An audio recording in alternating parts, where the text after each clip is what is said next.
بسم اللہ الرحمن الرحیم۔ السلام علیکم ورحمۃ اللہ۔ 7 کلاس، آج ہم نے باب صوم کا سبق نمبر 2 غزوہ حنین پڑھنا ہے۔ غزوہ سے کیا مراد ہوتا ہے؟ غزوہ سے مراد وہ جنگ ہوتی ہے جس میں رسول اکرم صلی اللہ علیہ وآلہ وسلم خود شرکت کریں، اور یہ جنگ فتح مکہ کے بعد لڑی گئی۔ اور ہمارے پاس اس سبق کے لیے پیج نمبر 33 ہے اور اس سبق کا لیکچر نمبر 1 ہے۔ تو ہم پڑھتے ہیں کہ غزوہ حنین کا پس منظر کیا تھا۔ حنین مکہ مکرمہ سے تقریباً 40 کلومیٹر کے فاصلے پر ایک وادی ہے، یعنی کہ حنین جگہ کا نام ہے جو کہ مکہ مکرمہ سے تقریباً 40 کلومیٹر کے فاصلے پر ہے۔ یہاں پر موجود 2 قبیلے حوازن اور ثقیف اپنے آپ کو بہت زیادہ طاقتور اور بہادر سمجھتے تھے اور اسلام کا غلبہ پسند نہیں کرتے تھے۔ ان 2 قبائل کے ساتھ دیگر قبائل کے لوگ بھی شامل ہو گئے۔ جب مکہ فتح ہوا تو یہ قبیلے اسلام قبول کرنے کے بجائے مکہ مکرمہ پر حملے کرنے کی تیاریاں کرنے لگے۔ بنو حوازن کا سردار مالک بن عوف تمام قبائل کے مال مویشی، بچے اور خواتین بھی میدان جنگ میں ساتھ لایا تاکہ ان قبائل کے جنگجو مردانگی سے لڑیں۔ یہ تمام قبائل وادی اوتاس میں خیمہ زن ہوئے اور اوتاس کی وادی حنین کے بالکل قریب واقع تھی۔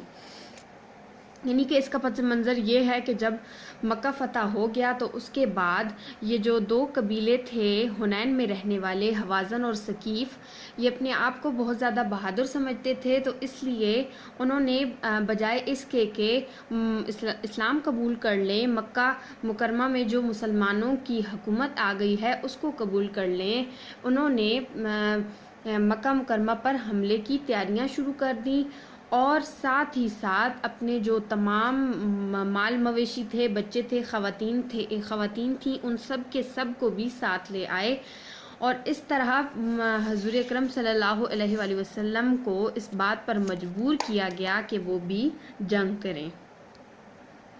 اب ہم پڑھتے ہیں کہ اسلامی لشکر کی حنین کی طرف پیش قدمی۔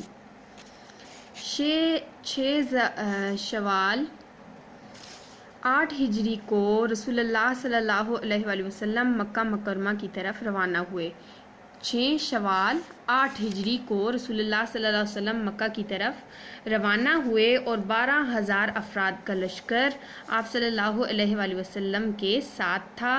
10,000 وہ جو فتح مکہ کے لیے آپ صلی اللہ علیہ وسلم کے ہمراہ آئے تھے اور 2,000 وہ جو مکہ کے لوگ تھے، یعنی کہ قریش مکہ میں سے تھے، جن میں سے اکثریت نو مسلموں کی تھی۔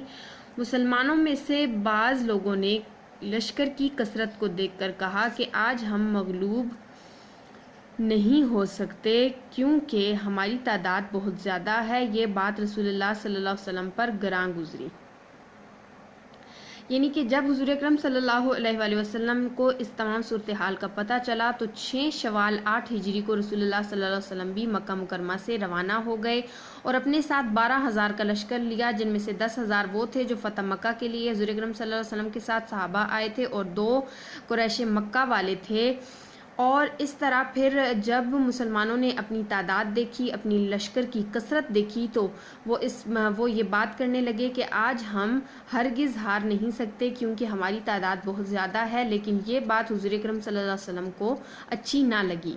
اسلامی لشکر رات کے وقت وادی حنین پہنچا۔ مالک بن عوف پہلے ہی اپنا لشکر اس وادی میں اتار کر مختلف جگہوں پر پھیلا اور چھپا چکا تھا، یعنی کہ مالک بن عوف چونکہ پہلے سے پہنچا ہوا تھا، اس نے اپنا لشکر تمام جگہ پر پھیلایا ہوا تھا اور چھپایا ہوا تھا۔ مسلمان دشمن کی موجودگی سے بالکل ہی بے خبر تھے۔ مسلمان آگے بڑھے تو بنو حوازن کے جنگجوؤں نے اچانک مسلمانوں پر تیروں کی بارش کر دی۔ اس اچانک حملے سے مسلمان سنبھل ہی نہ سکے۔ ان میں ایسی بھگدڑ مچی کہ کوئی کسی کی طرف دیکھ ہی نہیں رہا تھا، ہر طرف افراتفری کا سما تھا۔ یعنی کہ وہ مسلمان جو کہہ رہے تھے کہ آج ہماری کثرت بہت زیادہ ہے، ہمارا لشکر بہت بڑا ہے، ہم ہار نہیں سکتے، ان کو اللہ تعالیٰ نے کیسا سبق دیا کہ جب وہ حنین کے مقام پر پہنچتے گئے تو وہ جو چھپے ہوئے لشکر تھے مالک بن عوف کے، انہوں نے اچانک سے ان پر حملہ کر دیا، تیروں کی بارش کر دی۔ اس اچانک حملے کے لیے مسلمان بالکل بھی تیار نہیں تھے اور وہ سنبھل ہی نہ سکے اور ایسی بھگدڑ مچی کہ ہر طرف افراتفری کا سما ہو گیا۔ اس سے آگے کیا ہوا ہم انشاءاللہ لیکچر نمبر 2 میں پڑھیں گے۔